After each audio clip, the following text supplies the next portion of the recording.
This is Mary. She is a 22-year-old student. Mary often likes to go out to clubs in the city. Unfortunately, Mary's options are limited when it comes to getting transport back to her house. The train service stops at 1 a.m., usually earlier than Mary plans on going home, and taxi services are too expensive for her to use, considering how far away she lives from the city. John is a 42-year-old who works in the CBD. John has to commute during peak traffic hours, and as he lives far away, he often spends 3 to 4 hours commuting to and from work every day. John often worries about how much time he wastes during his commute, and this leads to stress at work.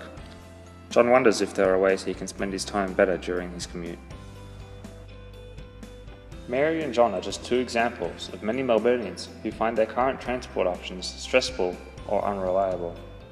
Throughout our studies, we have been investigating the concept of driverless cars and how people react to the idea of being driven around by an autonomous vehicle.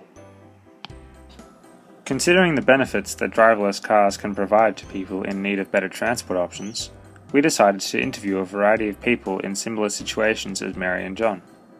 This is because driverless cars will be a prominent issue in times to come, and we wanted an idea of people's mentality of this change.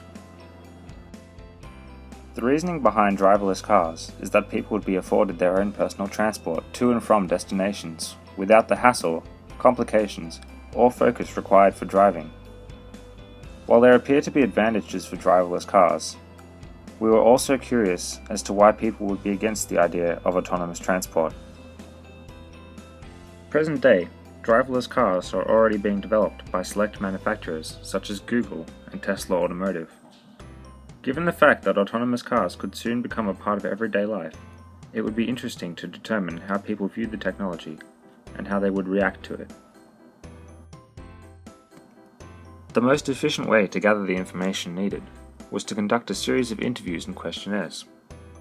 The questions initially targeted the participants' commuting habits, how often they drive cars, or take public transport or taxi services. The reasoning behind this line of questioning was that we would be able to find out if there was any correlation between someone's average transportation use and their opinion on driverless cars. Of the people interviewed, a majority were in the age bracket of 18 to 20 years old. However, we also received feedback on questionnaires from people up to 60 years old. Around 20% of people interviewed did not have a driver's license, and a similar amount did not possess a vehicle of their own. 42% of people spent less than 1 hour a day in a car. Interestingly enough, 90% of people who did not own a car used taxi services less than once a year. During interviews, we also asked people what they disliked about driverless cars. The most common response was that people thought that they would likely be unsafe, and secondly, some people didn't like the idea of being driven around because of personal preference. They preferred to be in control of the car themselves, regardless of whether it was an autonomous car or not. The willingness to use a driverless car was, however, influenced by some of the scenarios we gave people. For example, a participant that stated they strongly preferred being in a standard human-controlled car did agree that if they had been out drinking, a driverless car would be the best option for safe transport home. It was interesting to discover that on average, based on results from interviews and questionnaires, people were apprehensive towards the idea of driverless cars, but did admit they believed the practicality of the technology would increase the likelihood of use. At the end of our interviews and questionnaires, we also posed the question of driverless cars becoming mandatory and how people would react if that was the case. People stated that they believed it would be their right to drive a vehicle regardless of if driverless cars were seen to be a lot safer. This came down more to people who drove for leisure than the average commuter, who weren't as opposed to the idea.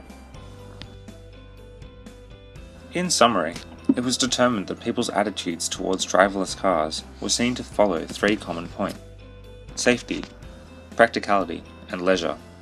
Interestingly enough, following the questions regarding mandatory use of driverless cars, it was determined that people valued the enjoyment of driving over the safety aspects that were posed by driverless cars.